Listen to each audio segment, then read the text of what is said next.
Hi everyone, welcome back to Bryan's Business World. Today we're going to be talking about uncertainty and the entrepreneurial environment. Many entrepreneurs operate in very uncertain environments. There's not certainty the business will succeed. There's not certainty products or services, certain types of products or services will succeed. If certain employees will work out, the company will grow. The list is really very, very long as to what is uncertain in the entrepreneurial space. And in fact, you could argue that the list is almost endless.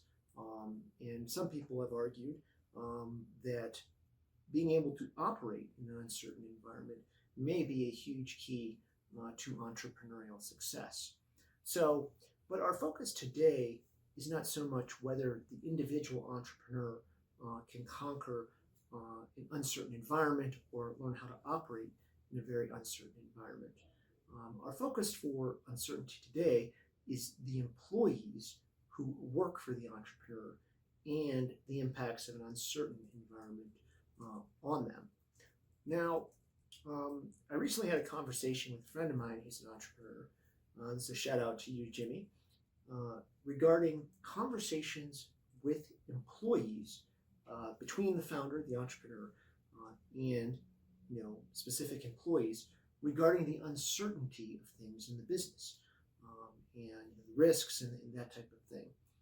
And we had a very interesting conversation on this topic, and I think it's worth sharing with our audience. And kind of two sort of nuggets that came out of that conversation. Nugget one is, if asked a straight question by an employee concerning risk or uncertainty, give a straight answer. Nugget two is, if people do not ask about uncertainty or risk, do not volunteer anything. Now, you might wonder, okay, why not discuss uncertainty or risk with employees if they don't, ask about it?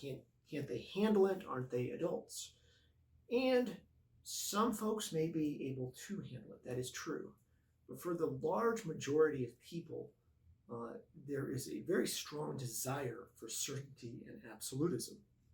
They want their life to be, or at least have a relatively high degree of certainty and absolutism. It's very comforting.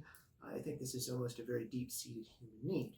Now, if you look at the pages of history, even on a very cursory review, you will see that throughout history there have been religions, there have been large companies, there have been dictatorships, there have been large educational institutions all throughout history, except maybe the larger sort of modern corporation that's a bit more recent in the last 200 years.